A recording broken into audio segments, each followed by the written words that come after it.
금리 상승과 경기 둔화로 부동산 거래 절벽이 심화되는 가운데 부동산 시장 연착륙을 위해 정부가 대대적인 규제 완화에 나섭니다.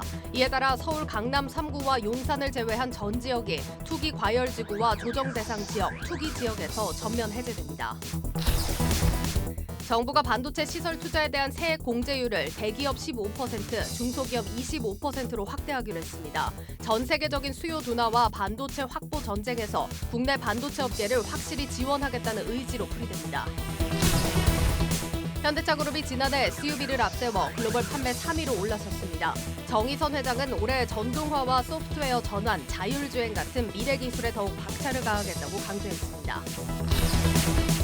제약업계 3세 경영체제가 본격화하고 있습니다. 오너 일가 3세들이 대거 경영 일선에 뛰어들면서 형제와 사촌, 장손과 차남 간의 치열한 경영권 쟁탈전도 예고됩니다.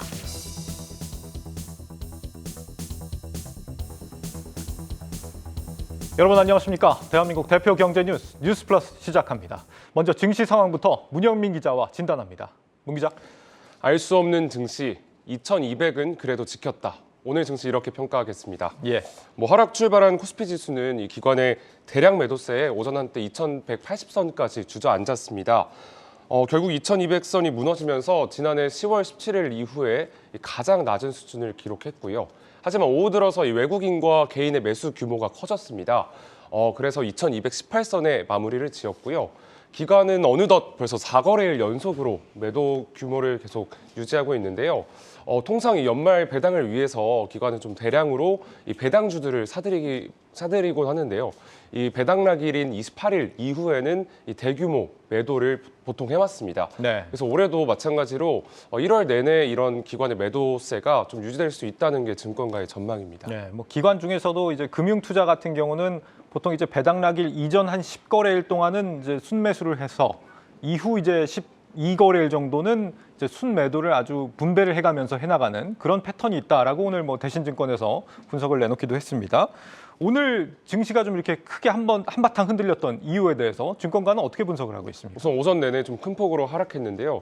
이 분석에 대해서 좀 전망은 이제 테슬라가 사실 전기차 판매 실적을 발표했습니다. 근데 시장 전망치보다 좀 낮게 나오면서 국내 기업에도 좀 타격이 생겼습니다. 간밤 테슬라는 지난 4분기 차량 판매량을 발표했는데요. 4분기에 40만 5천 대 수준을 팔았다고 발표했습니다. 시장 전망치가 42만 7천 대였는데 이를 밑돈 겁니다. 이에 국내 기업들 역시 부진한 실적을 나타낼 것이라는 이 부정적인 전망이 확산됐고요. 이에 증시가 타격을 받은 것으로 보입니다.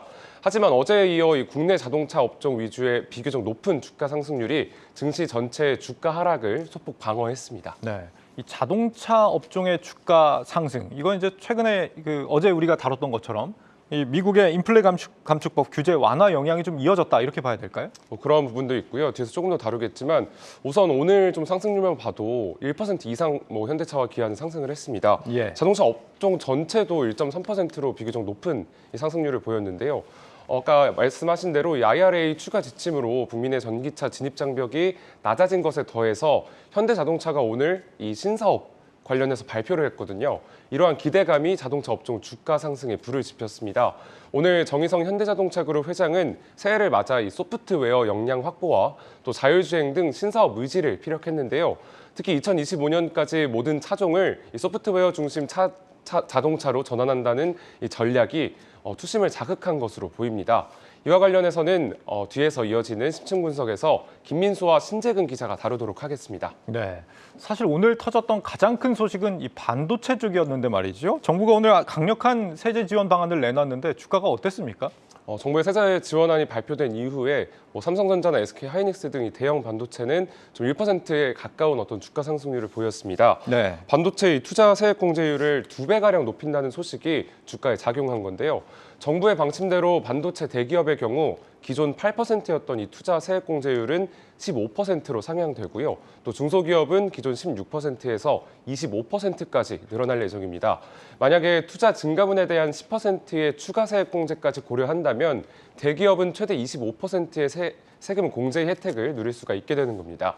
반도체 경쟁국인 미국과 대만의 지원 수준을 뛰어넘는 혜택인 건데 국내 반도체 기업들의 초격차 경쟁력 확보에 더욱 탄력이 붙을 것이란 기대가 나옵니다. 지난 국회 통과 때 이 8% 올리자, 이 8% 세액 공제율로 하자 이 안이 통과가 돼버렸거든요. 여기에 대해서 이제 11일 만에 이 윤석열 정부가 새로운 대책을 이제 내놓은 건데 대기업과 중견기업은 이제 8%인 걸 15%로 올리고 또 중소기업 같은 경우는 공제율이 현재 이제 16%를 25%로 올리겠다. 그리고 나서 이제 투자 증가분이라는 게 또 있습니다. 이게 올해 한시적으로 좀 적용하겠다라는 건데 최근 3년치 평균 어떤 투자 금액보다 증가한 경우에 한해서 10%의 추가 세액 공제율을 더 적용해주겠다 이런 얘기거든요. 이렇게 돼서 업계는 이제 3조 6천억 원 가량의 세부담을 경감할 수 있다 이런 분석을 내놓고 있는데 문제는 이제 다음 달 임시국회에서 이걸 통과시킬 수 있느냐 부분이기 때문에 야당이 또 여기에 대해서 합의를 해줄까 또 변수로 남아 있는 것 같습니다. 그렇죠? 맞습니다. 사실 뭐 말씀하신 대로 되게 파격적인 세액 공제 혜택인데요. 그럼에도 좀 주가를 먼저 좀 살펴보자면 네. 삼성전자와 SK하이닉스 오늘 결국 0.1%에서 2% 사이에 소폭 하락 마감했습니다. 이게 좀 증권업계 얘기를 들어보니까 결국에는 반도체주의 특성에 따라서 이러한 결과가 나왔다 이렇게 설명을 했는데요. 네. 반도체 업종은 경기와 여팡이 주가의 중요한 축을 작용하는 이 경기 민감주로 대표적으로 꼽힙니다. 정부의 정책보다는 각종 이 경기 지표를 알 수 있는 경기 수준과 또 반도체 가격 그리고 재고 등에 더욱 영향을 받는다는 겁니다. 증권업계는 물론 증권업계가 설명하기로는 정부의 지원이 기업 순이익에 기여하면서 실적 방어에 도움은 되겠지만 향후 발표되는 경기 선행 지표와 또 미국의 금리 인상 종료 시점 등의 주가가 더욱 크게 움직일 것이라고 평가했습니다. 또 반도체 업황은 올해 하반기부터 개선된다는 게 업계의 중론인데요. 이에 따라 정부 지원만을 두고 지금 당장 매수에 나서는 건 다소 이르다는 평가가 지배적입니다. 네, 투자금의 4분의 1을 세금으로 돌려준다라는 거면 상당한 규모인데 말이죠. 이 시장의 어떤 큰 흐름을 정책만으로 거스르는 거는 물론 이제 어려운 일이겠습니다만 미국하고 대만도 지금 25%씩 깎아주는데 우리는 뭐 하느냐 이런 비판에선 좀 자유로워질 수 있을 것 같습니다. 이번 주 좀 투자자들이 눈여겨봐야 하는 행사가 조만간 열리죠? 연초에 사실 다양한 이벤트들이 있는데요. 네. 많은 투자자들이 지금 여기에 주목하고 있는 건 좀 CES라고 말씀을 드릴 수가 있겠습니다. 3년 만에 이제 오프라인으로 개최가 되는 거고요. 아무래도 세계 최대의 IT 가전 박람회다 보니까 국내외 기업 3,000곳 넘는 곳이 참가를 한다고 합니다. 올해 CES 5가지의 핵심 주제를 살펴보니 모빌리티, 웹3와 메타버스, 인간 안보, 지속 가능성, 헬스테크였습니다. 네. 이와 관련해서 박혜린 기자가 이 투자를 어떻게 해야 되는지 전략을 알아봤다고 하는데요. 관련된 보도 보고 와서 제가 다시 설명드리겠습니다. 이번 CES의 핵심 키워드는 메타버스와 모빌리티, 디지털 헬스 등 총 5가지입니다. 특히 증권가에선 새롭게 추가된 메타버스 분야가 올해 CES에서 가장 주목받는 키워드가 될 것으로 예상하고 있습니다. 메타버스 산업 성장의 핵심은 하드웨어의 고도화로 CES를 기점으로 VR과 AR 장비에 대한 시장의 관심이 다시 높아질 것이란 분석입니다. 실제로 시장조사 업체 카운터포인트 리서치에 따르면 지난해 3천만 대 수준이었던 XR 헤드셋 출하량은 2025년 1억 500만 대로 늘어날 전망입니다. 특히 이번 CES에서 소니의 플레이스테이션 VR2와 메타의 퀘스트3가 공개되며 메타버스 디바이스 시장이 본격 개화될 것이란 기대감이 나옵니다. 굉장히 초기 단계잖아요. 하드웨어의 고도화가 필수적으로 필요하고 그런 부분에서 이제 VR, AR 기기들이 좀 많이 주목받지 않을까. 우리 결국 구현되려면 이제 디스플레이 기술이 좀 중요한데 관련해서 뭐 삼성 디스플레이나 LG 디스플레이가 또 어떤 기술을 보여주는지가 중요하지 않을까 그렇게 생각하고 있습니다. 메타버스의 핵심 기술력인 디스플레이 분야에도 관심이 쏠리는 가운데 오늘 삼성 디스플레이는 화면을 펴고 늘리기를 동시에 할 수 있는 전례 없는 디스플레이를 최초 공개한다고 밝히며 기대감을 모았습니다. 증권가에선 국내 소부장 업체 중 카메라 부품 업종인 LG 이노텍과 나무가 뉴프렉스 등의 수혜를 기대하고 있습니다. 이제 애플이 MR 기기를 내년에 출시하면은 여기에도 3D TOF 카메라가 들어가거든요. 이번 지금 이노텍이 아이폰에도 대응하고 있기 때문에 이제 MR 기기에도 대응할 거다 이렇게 보시면 될 것 같아요. 다만 일부 기업의 경우 기대감이 이미 주가에 과도하게 선반영되고 있어 실제 실적 성장으로 이어질지 따져보고 투자해야 한다는 조언도 나옵니다. 경기 침체가 본격화되며 증시도 힘을 잃은 가운데 신기술로 똘똘 뭉친 메타버스 관련주들이 시장의 활기를 불어넣을 수 있을지 주목됩니다. 한국경제TV 박혜린입니다. 지난해 CES를 전후해서 삼성전자나 LG전자 등과 같은 이 대기업의 협력 관계인 로봇 기업들이 주목을 받으면서 관련주들이 급등하기도 했습니다. 이러한 이유로 증권업계는 대기업과 협력 업체 관계에 있거나 또 대기업이 지분을 투자한 메타버스 기업들을 찾을 필요가 있다고 설명합니다. 특히 메타버스라는 신기술을 구현할 수 있는 XR 기기 관련 기업들도 상승 모멘텀을 받기에 충분하다고 조언합니다.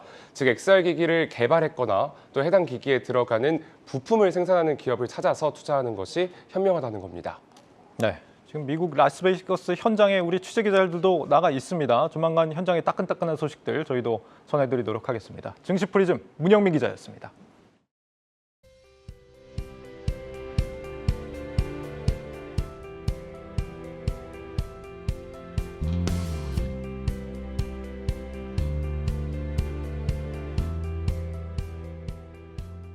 네, 뉴욕 증시는 오늘 밤 첫 개장일을 앞두고 선물지수 흐름은 나쁘지 않은 상황입니다. 방향성을 탐색하는 시장 어떻게 투자 방향을 잡아가면 좋을지 오민지 기자와 함께 짚어보겠습니다.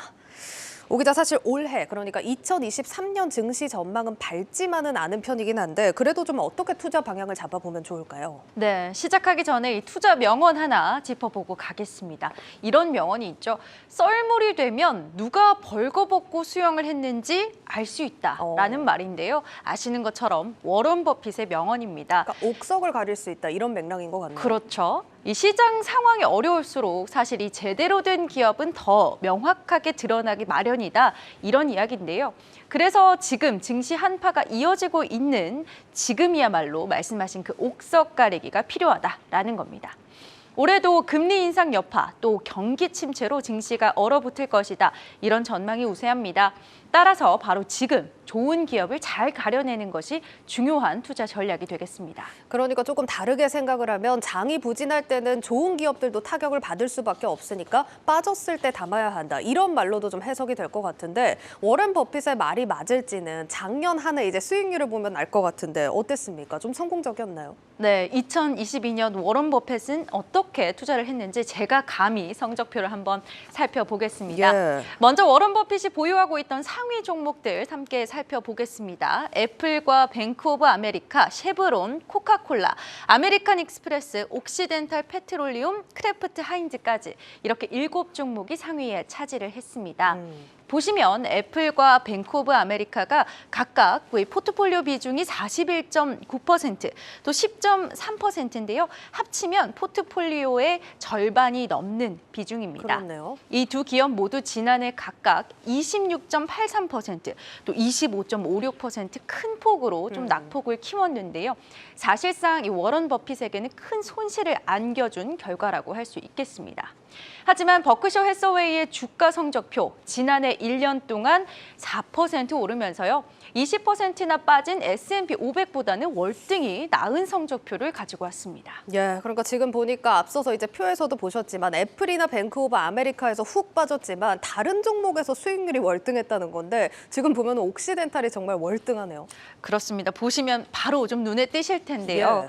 옥시덴탈 페트롤리움 무려 작년에만 117.28%나 상승을 하면서 S&P 500 종목 중에서 가장 많이 올랐습니다.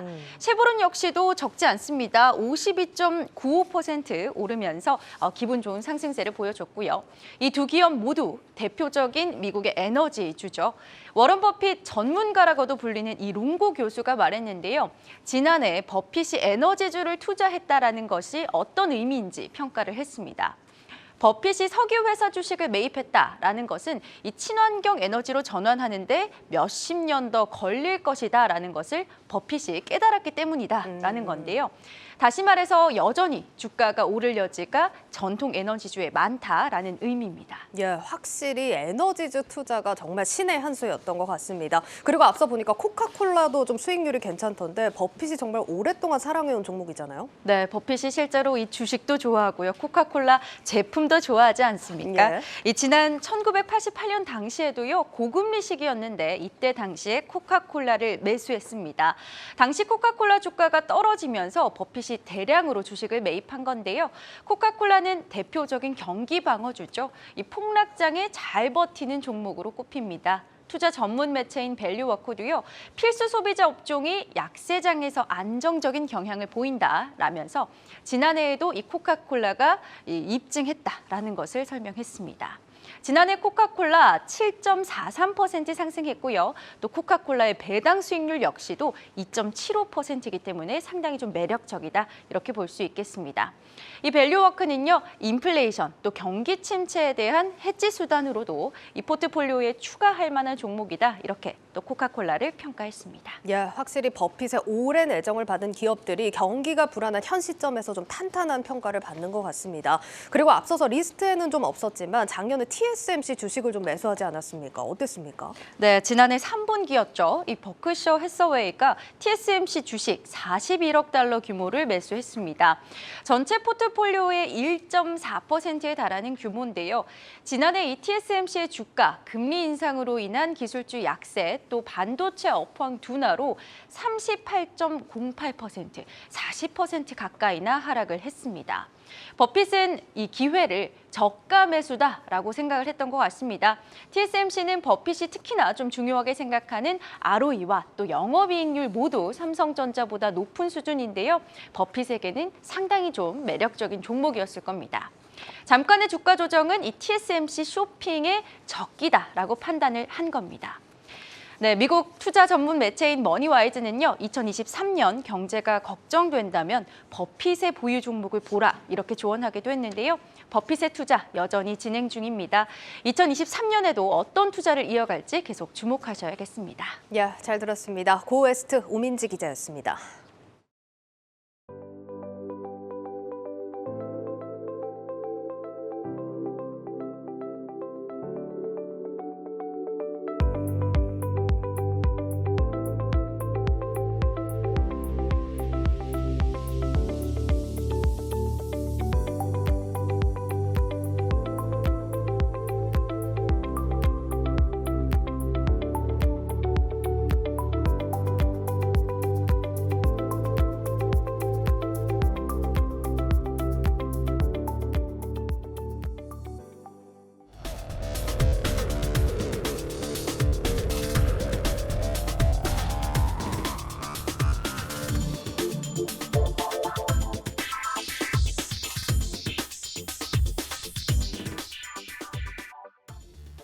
글로벌 자동차 시장에서 가장 혁신적인 기업하면 단연 현대차가 꼽힙니다. 지난해 전 세계 올해의 차를 휩쓸고 완성차 판매에서도 괄목할 만한 실적을 거두고 있기 때문입니다. 새로운 시도를 두려워하지 않는 문화를 만들겠다. 오늘 신년회를 가진 정의선 회장은 이렇게 또 한 번 도전과 변화를 강조했습니다. 김민수 기자입니다.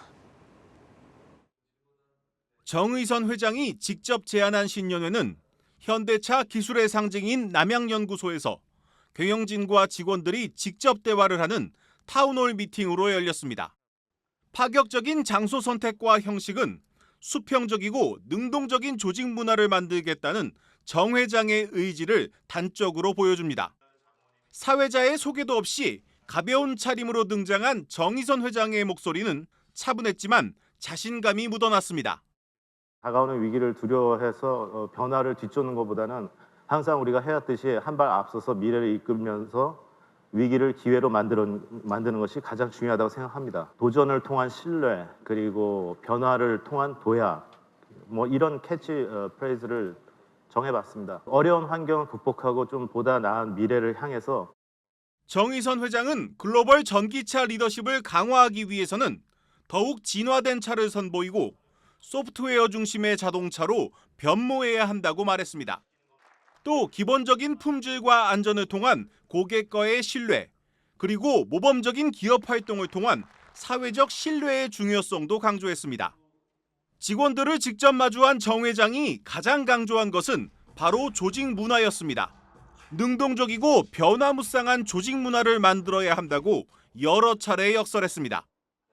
물이 고이면 썩는 것처럼 변화를 멈춘 문화는 쉽게 오염되고 깨지기 마련입니다. 우리가 현실에 안주하지 말고 새로운 목표를 가지고 계속 시도를 했으면 좋겠습니다. 결과에 대한 두려움이 없이 새롭게 시도할 수 있는 문화를 만들어 나가는 것이 저는 가장 중요하다고 생각하고 있습니다. 정의선 회장의 신년사에는 도전과 신뢰가 11번, 사람이 9번, 변화는 8번 등장했습니다. 미래차 시대의 생존을 판가름짓는 변곡점이 될 올해, 현대차 그룹이 나가고자 하는 길을 보여주는 핵심적인 단어들입니다. 한국경제TV 김민수입니다. 이처럼 정의선 회장의 도전 의지에도 올해 시장 환경은 그리 우호적이지 않은 상황입니다. 고금리에 경기마저 얼어붙으면서 자동차 소비가 줄고 있기 때문인데 이런 상황에서도 현대차와 기아 올해 공격적인 판매 목표를 제시했습니다. 산업부 신재근 기자와 자세히 분석하겠습니다. 신 기자, 현대차와 기아 올해 판매 목표는 얼마나 됩니까? 네, 현대차와 기아는 둘이 합쳐 올해 732만 대 차량을 판매하겠다고 목표를 내걸었습니다. 예. 현대차가 432만 대, 기아가 320만 대로 이 지난해 현대차와 기아의 합계 판매량보다 10% 높게 잡았습니다. 경기 침체 영향이 있지만 이 누적된 대기 수요에 더해서 이 차량용 반도체 공급 부족이 완화되는 등 생산 정상화를 고려해서 이 공격적인 목표치를 세운 것으로 풀이됩니다. 또 수요가 뒷받침될 거란 자신감도 담겨 있는 것으로 해석해 볼 수 있는데요. 실제 해외 자동차 분석기관 등에 따르면 올해 전 세계 자동차 수요가 약 8,200만 대로 지난해보다 6%에서 8% 정도 성장할 것으로 예상됩니다. 특히 눈여겨볼 점은 해외 판매인데요. 현대차는 해외 판매 목표로 354만 대를, 기아는 260만 대를 제시하며 총 614만 대 판매 목표를 세웠습니다. 이 목표를 달성하게 되면 처음으로 해외 판매 600만 대를 돌파하게 됩니다. 그렇군요. 그러니까 지난해에는 현대차가 한 390만 대, 기아가 한 290만 대 정도 차를 판매를 했는데 이게 지난해 판매 목표치보다는 미달한 수준이었죠? 그렇습니다. 일단 현대차와 기아의 지난해 합계 판매량은 이 684만 대로 이 700만 대에 약간 못 미쳤습니다. 예. 구체적으로 현대차는 지난해 1년 동안 이 전 세계에서 모두 394만 대의 차량을 팔았습니다. 2021년과 비교했을 때 1.4% 늘었고요. 특히 해외 판매가 크게 늘었는데요. 이 국내 판매가 5% 넘게 빠졌지만 해외 판매가 325만 대로 1년 전보다 3% 가까이 늘었습니다. 이 지난해 기아는 2021년보다 이 4.6% 늘어난 290만 대의 차량을 판매했습니다. 기아 역시 해외 판매량이 236만 대로 1년 전보다 크게 늘어난 게 주요했습니다. 네, 현대차와 기아의 지난해 차량 판매 대수가 집계되면서 이 연간 기준 처음으로 글로벌 판매 3위 자리에 오를 것으로 전망이 됩니다. 아직 일본 도요타 그룹과 독일 폭스바겐 그룹의 연간 최종 판매 자료가 집계되진 않았지만 이 도요타 그룹은 약 1,000만 대, 이 폭스바겐 그룹은 약 800만 대의 차량을 판매한 것으로 추정됩니다. 이 현대차 그룹이 1위 일본 도요타 그룹과 2위 독일 폭스바겐 그룹과의 이 격차를 좀 많이 좁혔다 이렇게 볼 수 있겠습니다. 지난해 같은 경우는 이제 역대 최대 실적을 거두기도 했고 판매 호조가 나타나고 있다 이런 얘기들이 계속 있었는데 말이죠. 목표치에 그럼에도 불구하고 지난해 경우에 도달하지 못했다. 이유가 뭐라고 봐야 될까요? 일단은 IRA 시행뿐만이 아니고 일단 그 차량용 반도체 공급 부족으로 차량 생산이 좀 정상화되지 못했고 또 물류 대란의 영향이 좀 있었다 이렇게 볼 수 있겠습니다. 물류 대란의 영향. 연초부터 지금 현대차 주가가 상승 흐름을 타는 건 지금 IRA 관련해서 좀 개정 움직임이 있기 때문 아니겠습니까? 여기에 대한 평가는 어떻습니까? 네, 이 IRA에 대한 우려가 좀 너무 과해서 그동안 좀 주가가 빠진 측면이 있는데 이 지난주 이 금요일 미국 재무부가 이 리스나 렌트 등 상업용 차량에 대해서는 이 전기차 보조금을 지급하겠다 이런 조치를 내리면서 이 주가가 조금 반등한 측면이 있습니다. 예. 이 시장에선 이 현대차가 IRA 시행으로 인한 피해를 좀 일부 최소화했다는 측면에서 이 긍정적으로 평가를 합니다. 물론 법안이 만들어지기 전처럼 이 제약 없이 전기차 보조금을 받을 수 있는 건 아니지만 이 보조금을 받을 수 있는 길이 열렸기 때문입니다. 미국 소비자가 전기차를 구매할 때 이 리스를 이용하면 IRA 규정에 따른 인센티브를 받을 수 있는데요. 이 현대차가 미국에서 판매하는 자동차 중 리스 비중은 5% 안팎으로 좀 적은 편입니다. 현대차는 이 비중을 앞으로 30%까지 확대하겠다는 계획이고요. 관건은 미국 소비자들이 리스 차량을 얼마나 많이 이용하는지가 될 것으로 보이는데요. 일반적으로 미국 자동차 소비자 10명 중 3명이 리스를 이용하고 있는 것으로 알려졌습니다. 이 등록 대수로 볼 때 미국 리스 시장은 약 7천만 대 규모로 파악이 되는데 절대 작다고 볼 수 없는 숫자입니다. 이 시장에서도 이 부분을 주목을 하고 있는데요.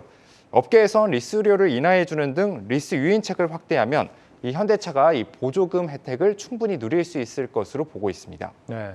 올해 같은 경우는 이제 경기 침체 이슈가 있다 보니까 아무래도 뭐 판매가 늘어나려면 좀 획기적인 전략이 필요하지 않을까 싶기도 한데 이 신차 출시도 관련된 전략이라고 할 수 있겠죠? 계획이 어떻게 됩니까? 네, 먼저 이 현대차 그룹의 이 신차 그 중심축이 지금 SUV로 이동을 하고 있거든요. 올해도 이 기조는 좀 이어질 전망입니다. 이 현대차와 기아는 올해 코나와 EV9, 뭐 셀토스, 그다음에 산타페 등 다수의 SUV 출시를 계획을 하고 있는데요. 이 중 앞서 언급한 대로 코나와 EV9은 이 전기차입니다. 하지만 업계에선 SUV 출시가 이 국내 시장 위주로 계획된 거를 고려하면 이 수익성을 획기적으로 개선하기는 어려울 것으로 보고 있습니다. 현재로선 전 세계에서 가장 큰 자동차 시장인 미국에 출시될 신차는 이 코나와 아이오닉 6 그리고 EV9이 유일한 상황입니다. 이 미국 시장에서 전기차 각축전이 치열하게 전개되는 만큼 올해는 신형 전기차 출시를 통해서 현재 전 세계 5위 수준인 전기차 점유율을 끌어올리겠다는 전략으로 풀이됩니다. 네, 산업부 신재근 기자와 심층 분석했습니다.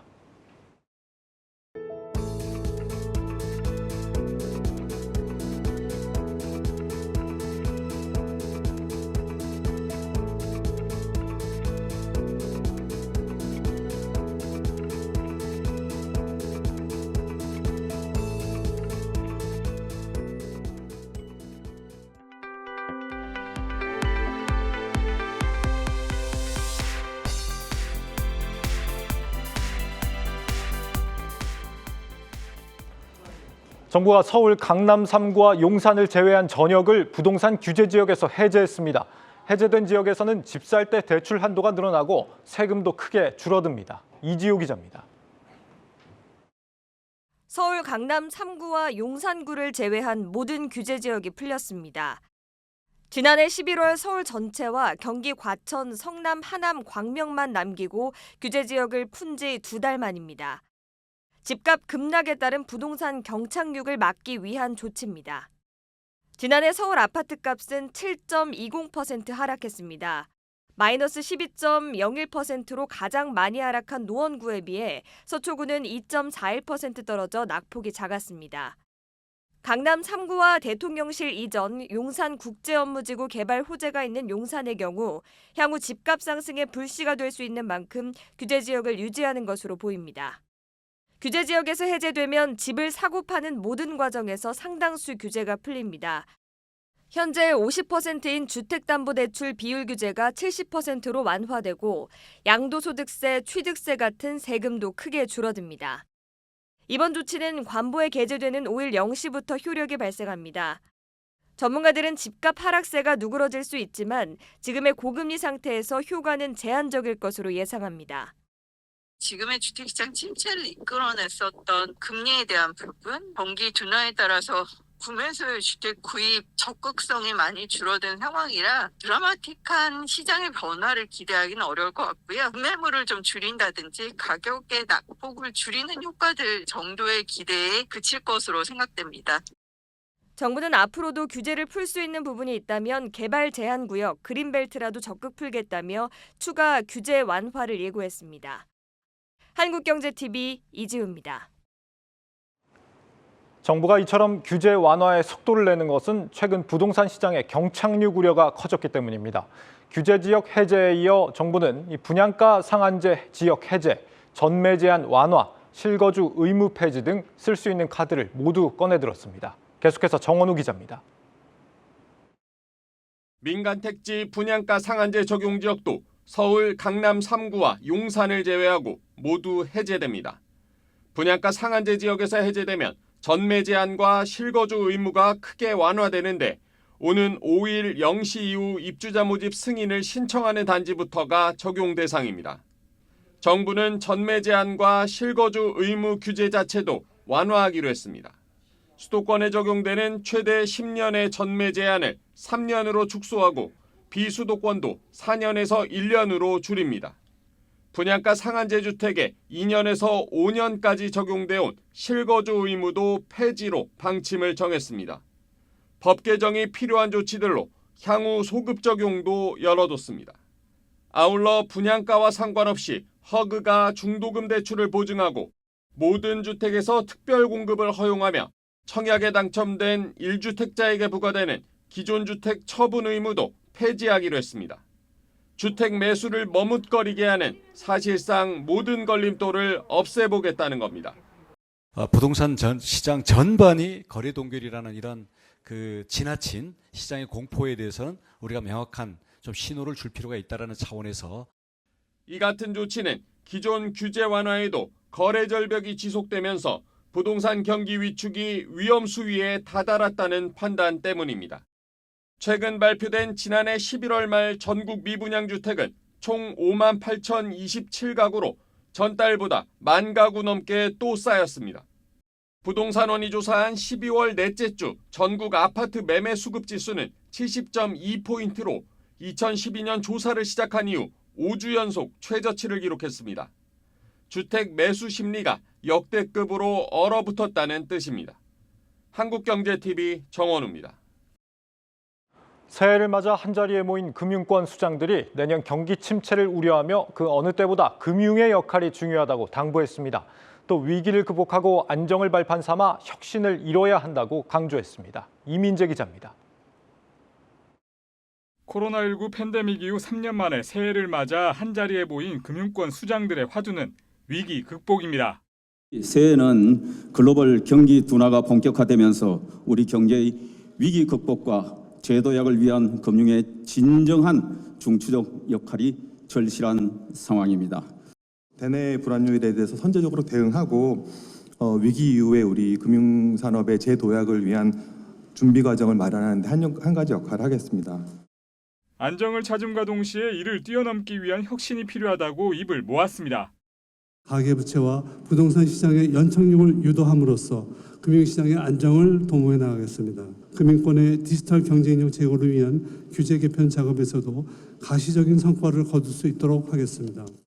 디지털 금융혁신이 가속되고 있는 상황에서 중앙은행의 CBDC 도입, 또 새로운 플랫폼 및 금융 인프라를 뒷받침할 수 있는 지급결제 시스템을 어떻게 안전할 건지 이런 것도 중요한 과제고.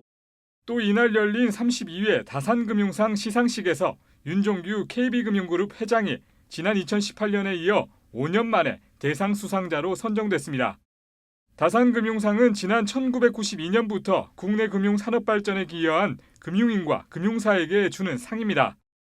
윤 회장이 고객 중심 금융 서비스를 자리 잡게 만들고 금융권에서 ESG를 선도한 것이 부각됐습니다. 세상을 바꾸는 금융이라는 미션 하에 고객의 행복과 더 나은 세상을 구현을 더욱더 잘하라는 격려로 알고 감사히 받겠습니다. 후배들을 더 열심히 키우라는 가르침으로 알고 더 노력하겠습니다. 보험과 여신금융 분야에서는 서울보증보험과 IBK 캐피탈이, 증권과 자산운용 분야에서는 키움증권과 KB자산운용이 각각 수상을 했습니다. 한국경제TV 이민재입니다. HD 현대그룹의 조선부문 지주사 한국조선해양이 자회사 현대사무중공업의 기업 공개를 추진하지 않기로 했습니다. 한국조선해양은 국내 사모펀드 IMM 프라이빗 에쿼티가 보유한 현대사무중공업 주식 464만 7,201주를 매수하기로 했다고 오늘 공시했습니다. 앞서 IMM-PE는 현대사무중공업 상장을 조건으로 주식을 인수하는 지분 투자 계약을 한국조선해양과 체결했지만 최근 이 계약을 종결하기로 합의한 겁니다. 한국조선해양은 현금 2,667억 원과 1,430억 원 상당의 현대중공업 주식으로 이번 주식 매수 대금을 지급할 예정입니다. 한국조선해양 관계자는 침체한 현재 주식시장에서는 상장을 추진하더라도 현대사무중공업의 가치를 제대로 평가받기 어려울 것으로 판단해 양사 간 합의로 계약을 종결하기로 했다고 밝혔습니다.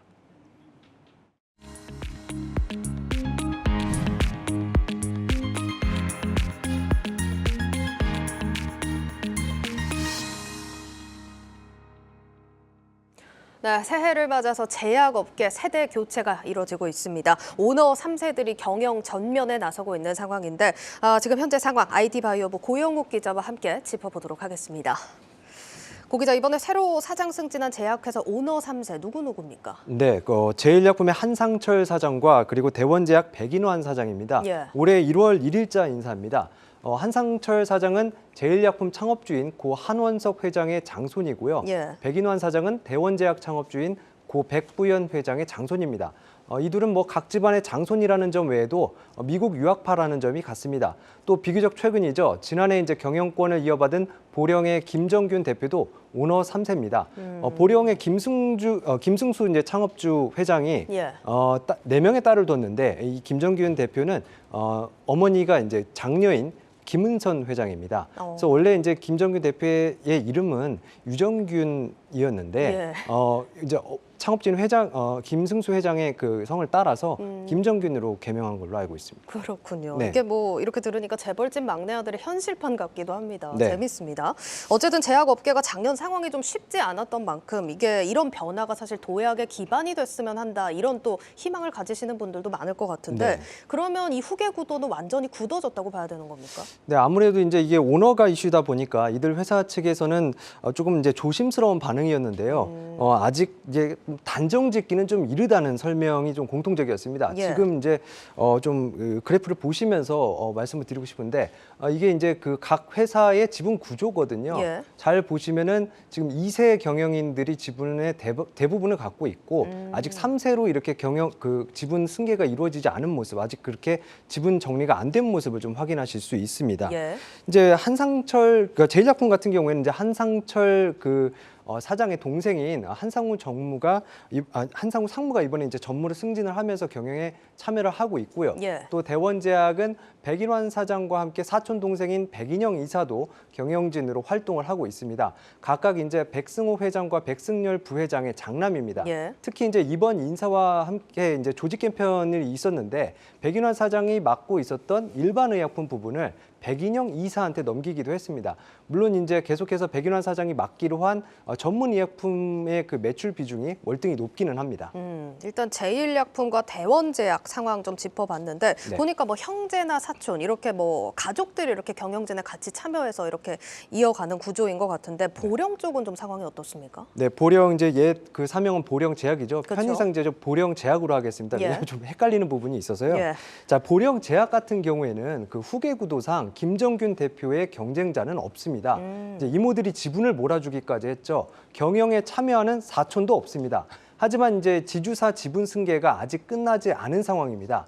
보령 홀딩스의 지분을 한번 보면 어머니인 이제 김은선 회장이 약 45%, 김정균 대표가 22%가량 보유하고 있습니다. 그러면 이제 얼마 전에 고 기자가 제약바이오 업계 M&A 현황 이렇게 전해주시면서 보령 바이오파마 매각 관련해서도 좀 이야기를 전해주셨잖아요. 네. 이런 부분도 그럼 연관이 있다고 봐야 될까요? 그렇습니다. 그래서 이제 김정균 대표의 사실상 개인 회사인 보령 바이오파마를 매각하는 것을 두고 지분 승계를 위한 자금을 마련하는 것이라고 보는 시각이 지배적입니다. 이제 매각 희망가가 최소 6천억 원인데요. 예. 현재 이제 보령제약의 시가총액이 6천억 원대입니다. 보령홀딩스의 지분 가치가 보령제약과 사실상 유사한 만큼 이 가격에 보령 바이오파마를 팔면 승계를 위한 자금은 충분하다고 볼 수 있습니다. 예, 일단 뭐 굵직한 제약사들에서 경영권 승계 움직이 좀 빠르게 보여지고 있는 상황인데 시장에서 반응은 좀 어떨까요? 네, 뭐 증권가나 뭐 제약업계에서는 자연스러운 일이라고 보고 있습니다. 뭐 오너 일가의 지배력이 워낙 커서 뭐 기업이라기보다는 가업으로 볼 수 있다는 시각도 있고요. 특히 이제 주가 움직임을 보면은 좀 재밌는데요. 제일약품이나 대원제약이나 오너 3세의 승진 인사 발표가 있었던 이후 주가가 2, 3일간 반짝 올랐습니다. 네. 그러다가 이제 대원제약은 제자리로 돌아왔고요. 제일약품은 아직 9%가량 오른 상황인데 오른 이유가 경영권 승계가 아니라 중국 코로나 확산 수혜주여서입니다. 중국에서 승인된 유일한 코로나 치료제가 화이자의 팍스로비드인데 제일약품이 화이자 제품을 많이 도입해서 판다는 겁니다. 그런데 제가 제일약품에 확인을 해보니 팍스로비드를 생산하지도 그리고 유통하지도 않고 있습니다. 예, 그래서 이제 이런 식의 주가 흐름은 회사에서도 원치 않는다고 설명을 했습니다. 그러니까 뭐 이게 오르긴 했지만 대원제약은 다시 제자리로 돌아온 상황이고 제일약품 경우는 다른 이슈가 좀 반영된 상승세다라는 건데 그러니까 결국에는 승계 이슈 관련해서는 시장에서는 큰 기대가 없다, 잠잠하다 좀 이렇게 해석이 될 수 있겠네요. 네, 그렇다고 볼 수 있습니다. 뭐 제약업계에는 소위 뭐 히트친 제품 한두 개면은 대대손손 먹고 산다는 얘기도 있는데요. 예. 뭐 이제 증권가에서는 국내 제약 회사들이 이렇게 내수에 한정된 영업 체질을 바꾸고 또 성장성을 보여줘야지만 지지부진한 주가를 끌어올릴 수 있다고 분석했습니다. 뭐 이를테면 이제 디지털 치료제 같은 새로운 분야로 확장하다는 게 필요한 겁니다. 예. 다만 이제 신사업이 시장의 기대와 지나치게 동떨어지는 것은 좀 경계해야 합니다. 예를 들어서 들면 좀 어떤 사례일까요? 네네. 예를 들어서 말씀을 드리면은 이제 보령이 이제 최근에 우주인 헬스케어 사업에 이제 진출을 했죠. 그렇게 과감한 결정을 했는데 이거는 어떤 컨셉입니까? 이게 쉽게 말씀드리면은 그 민간 우주 정거장 사업을 하는 회사에 지분을 투자하고 거기 그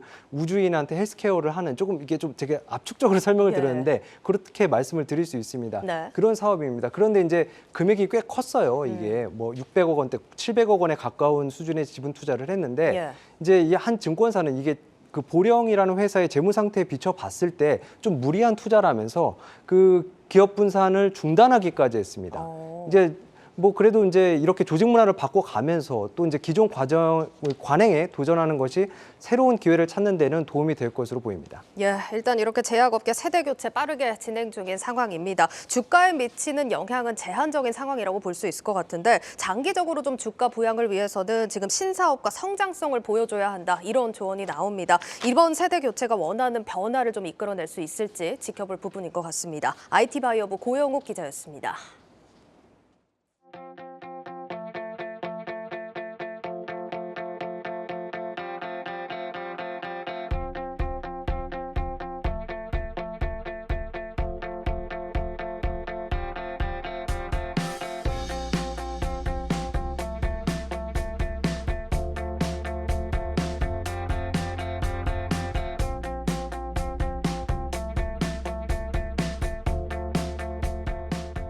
특히 혁신 유망 기업 육성을 강화하기 위해 벤처 자회사 설립을 검토하겠습니다. 디지털 전환을 전 사업 부문으로 확산 적용하고 이를 토대로 글로벌 사업의 수익 기반도 강화하겠습니다.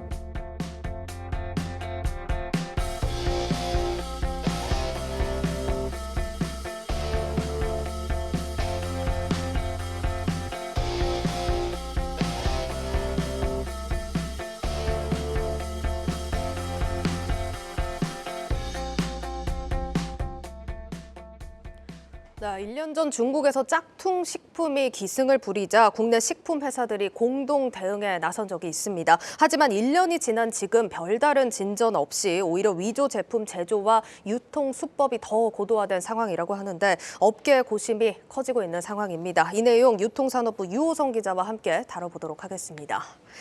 유 기자, 지금 뭐 관련 사안으로 피해보는 식품 업계 규모가 해마다 늘고 있다고 하는데 이게 얼마나 되는 겁니까? 최근 5년간 중국 브로커들의 상표 도용으로 인한 이 피해 사례를 좀 보면요. 피해 의심 건수는 11,622건, 피해액은 341억 원에 달하는 것으로 나타났습니다. 네. 그런데 이건 빙산의 일각이고 적발되지 않은 피해가 더 많다는 게 업계의 설명입니다. 해마다 짝퉁 피해 건수는 증가하고 있는데요. 이것도 좀 같이 보면요. 2018년에는 1,666건, 2019년에 1,486건이었던 것이 이 신종 코로나 바이러스 사태가 발생한 2020년엔 3,457건으로 뛰었습니다. 20년에 이렇게 확 뛴 이유가 있나요? 신종 코로나 바이러스 때문에 아무래도 이런 한국 식품에 대한 좀 소비가 좀 늘었고 그리고 이때 한류가 좀 시작이 되었기 때문에 또 이때 또 한국 식품이라든지 이런 제품에 대한 선호도가 좀 많이 높아졌다 이렇게 좀 보실 수 있을 것 같습니다. 그런데 이제 지난해를 보면은 2,000건으로 피해 사례가 좀 줄어들었는데 이것도 코로나로 인한 강력한 봉쇄 조치가 이루어진 점을 좀 감안한다면 짝퉁이 여전히 기승을 부리고 있다라고 보는 게 합리적이라는 분석입니다. 예, 그런데 사실 이게 아무리 비슷하게 만들어도 똑같을 수는 없는 상황이니까 짝퉁 업체면 알아볼 수 있지 않을까? 이렇게 좀 생각이 들기도 하는데 육안으로는 비교가 힘든 상황인가요? 이 중국 짝퉁하면은 조금 조잡하다라는 오해가 있으신 것 같아서 좀 자료를 좀 준비해 봤는데요. 자료를 좀 보시면 이 왼쪽이 삼양식품이 만든 불닭볶음면 진짜 제품이고 이 오른쪽이 가짜로 의심되는 가짜 제품입니다. 근데 저는 한국인이니까 구별이 가능할 것 같은데 외국인들이 봤을 땐 구별이 잘 안 되겠는데요? 그렇죠. 뭐 보시면은 일단 그 불닭볶음면 저기 보이는 그 캐릭터가 이 호치라는 이름의 캐릭터인데 그걸 그대로 베꼈고 이 제품명 불닭볶음면도 한국어로 그대로 이렇게 표기가 되어 있는 그러네요. 것을 볼 수 있습니다. 뭐 중국어로 좀 표기가 되어 있긴 하지만 뭐 그 정도는 중국 현지화에 맞췄다라고 이제 중국 현지인들은 이제 생각을 할 수가 있는 거고요. 예. 이게 지난 한 해 동안 중국에서 1,600억 원이 팔린 히트 제품이에요. 워낙 잘 나가다 보니까 중국 짝퉁 브로커들의 표적이 된 것으로 보입니다. 예. 이렇게 좀 단순히 인기가 많은 몇몇 제품만 따라 만드는 것 그런 것도 또 아니에요. 이 소금이나 다시다 같은 조미료들도 피해 대상이 되긴 마찬가지인데요. 또 화면을 좀 보시면 최근 적발한 대상의 청정원 미역 짝퉁 제품인데 이 유통기한이나 식품 성분 같은 좀 작은 글씨로 쓰인 부분들 있죠. 예. 그런 것까지 거의 똑같습니다. 디테일까지 똑같다는 네, 거예요? 그렇습니다. 이러다 보니까 국내 식품 회사들은 이 중국 짝퉁 감정을 위해 뭐 생산 라인, 품질 경영실, 심지어는 법무팀 직원까지 총동원돼야 된다라는 좀 어려움을 토로하고 있습니다. 근데 이게 좀 짝퉁 이제 식품이나 제품 같은 경우는 파는 곳이 사실 따로 있잖아요. 근데 이렇게 직원들까지 구별이 어렵다고 할 정도면은 진짜라고 속여서 파는 경우도 종종 있겠네요.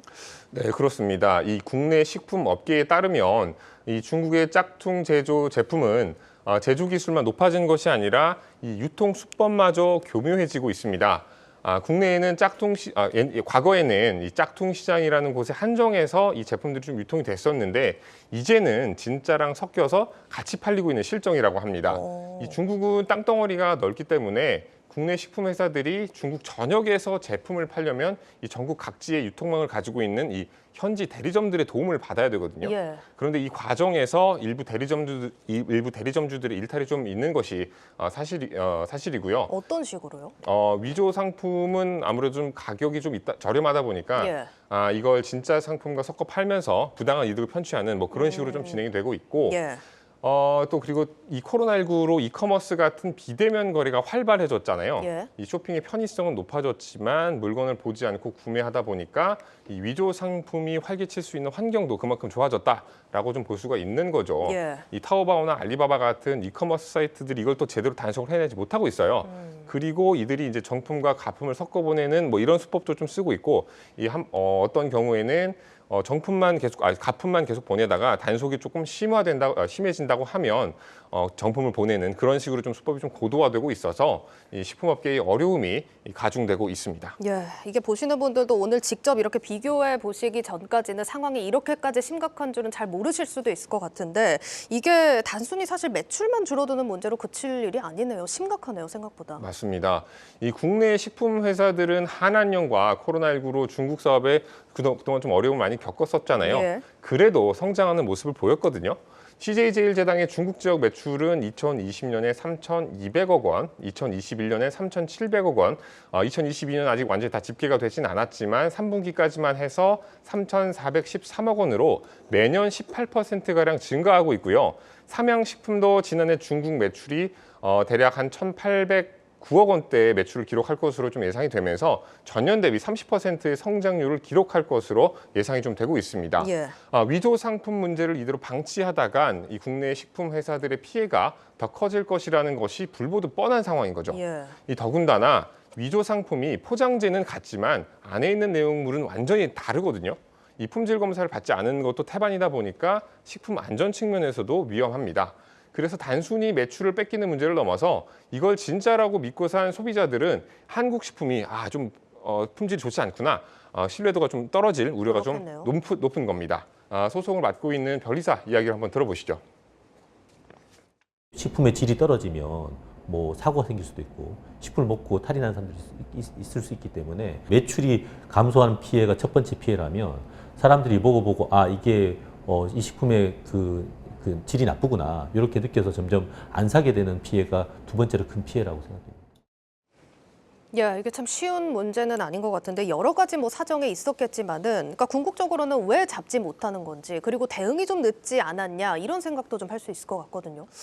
사실 이 짝퉁 식품에 대한 대응이 좀 늦은 것도 문제인데 예. 그것보다 더 큰 문제는 이 지식재산권과 상표권 침해를 주장하는 소송 자체가 좀 어렵다라는 겁니다. 예. 국내와 마찬가지로 중국에서도 이런 권리들을 좀 보호받으려면 중국 특허 당국에 등록을 해야 되거든요. 그런데 이 대기업들은 그나마 이런 권리들을 중국 당국에 미리 좀 등록을 해놔서 침해 사례가 있을 경우 소송이라도 해볼 수 있지만 이 대부분의 중소기업들은 권리 등록 자체가 되어 있지 않아 권리를 좀 보호해달라고 주장할 수도 없는 상황입니다. 또 이런 사실을 알고 있다 하더라도 이게 아무래도 좀 전문적인 분야고 또 중소기업들 같은 경우에는 일손이 좀 모자르다 보니까 이 업체들이 자체적으로 이걸 해결하기란 좀 한계가 좀 있는 그런 실정입니다. 그래서 이 정부의 좀 적극적인 대응이 필요한 것 아니냐 이런 지적이 좀 나오고 있기도 한데요. 중국의 짝퉁식품 이슈가 외교적으로 좀 민감한 사안이긴 합니다만 국내 식품 회사들의 피해가 커지고 있는 만큼 이런 모방 상품 근절을 위해 정부의 지원이 뒷받침돼야 한다는 게 식품업계의 요청입니다. 예, 업계와 함께 정부에서도 신속한 대응책 마련이 필요해 보입니다. 유통산업부 유호성 기자였습니다.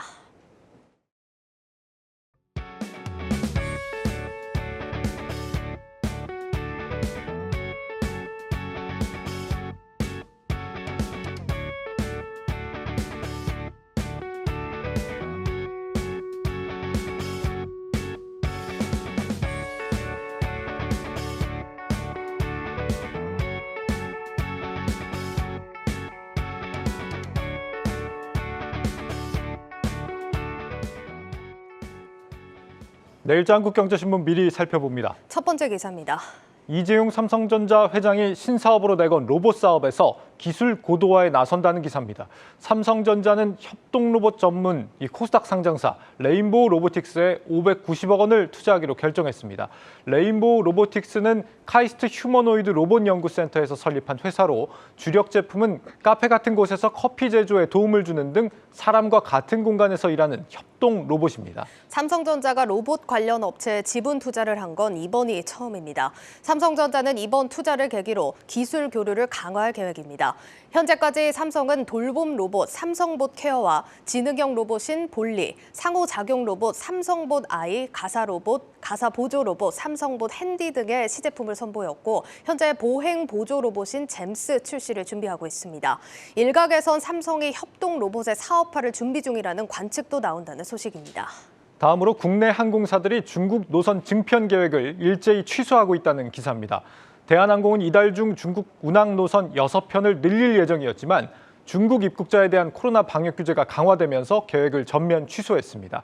이번 중국 노선을 앞세워 부활을 노리던 LCC 업계도 비상이 걸렸다고 하는데 티웨이 항공은 기존 노선 중 대구 옌지 운항을 중단했고 에어부산도 4일 재개 예정이던 부산 옌지 운항을 중단하기로 했습니다.